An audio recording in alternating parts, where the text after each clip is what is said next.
And as we get set to go back green, only 16 cars being scored on the lead lap. Front row, Aric Almirola, Kurt Busch. Restart comes as we put lap 104 on the scoreboard.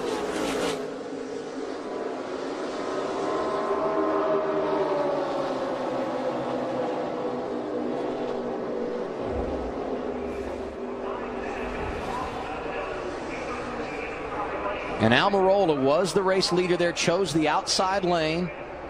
Right behind him, Brian Vickers, who we haven't talked a lot about today. Usually the leaders had a pretty good advantage on the restarts to clear the second place car, but we're not this time. Look who's running 8th, Dale Earnhardt Jr. If he leaves here today with a 385-point advantage, with those 2 wins he has, a 385-point advantage over 31st would clinch a spot in the chase today. And I think in their minds right now, these guys are racing to the rain. They're sitting there looking at the weather. As we've seen all week, it could happen at any minute. At any minute. We've gone from a full field, a half a field, to a quarter field now, it seems like. But these guys are still, everybody out there is still racing, just like they did at the beginning. We thought they were racing a halfway, now they're racing to rain. Hopefully this thing's going to go the whole way, because this has been pretty exciting. You never know what's going to happen. Remember Austin Dillon drove through the mess last time? There he is in the top 5. Did a great job. Martin Truex Jr. in that 78 machine getting aggressive. Right behind him, Clint Bowyer in the bottom lane. Aric Almirola's done a great job of keeping that outside line moving. It looked like the inside line was going to move early on, and we've seen the inside line move on better tires almost the whole time. But the outside line looks pretty strong. Michael McDowell inside the top 10, right in front of Dale Earnhardt Jr. here late in the race. Remember, he had that problem when he came down pit road, got sideways in his box, but he too hanging tough. Looks like there's some smoke coming off of Ambrose's car. Left rear, maybe.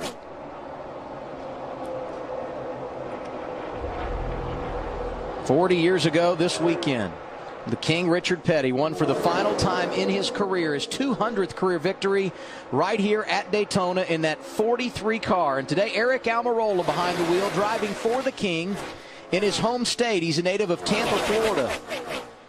Sporting the Air Force colors on this 4th of July weekend.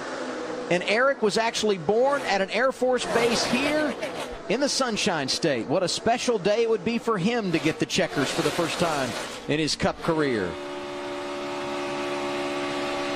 Casey Mears not going away, riding in the 3rd spot. And that Geico Chevy, and Brian Vickers, who got his last win 1 year ago, next weekend at New Hampshire, trying to steal some thunder here today at Daytona.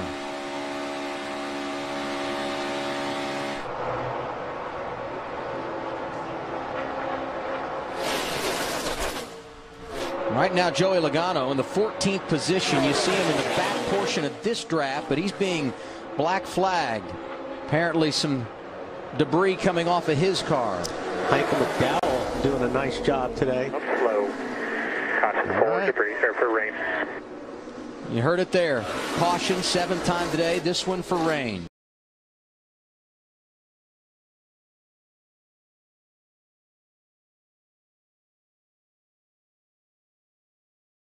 Didn't take him long to get to victory lane. No. Never does when you do it for the first time. Let's join in the celebration to Matt Yoakum. Aric Almirola was 112 days old when the King scored his last win right here at Daytona. So much respect and responsibility when you took over that ride. What part of this? I mean, most kids dream of meeting Richard Petty. You've won for him. Man, it's so awesome. The amount of effort that's gone into this race team this year with everybody at Richard Petty Motorsports trying to get better and trying to build this race team back to a winning race team the way it deserves to be is it's been so cool to watch it grow, and to bring Trent Owens over and to watch our sponsor Smithfield Foods keep investing in our race team and giving us more and more money to go out and the resources that we need to be competitive, and to get this U.S. Air Force Ford Fusion in victory lane today. 30 years to the weekend that Richard Petty won his 200th win is really, really special.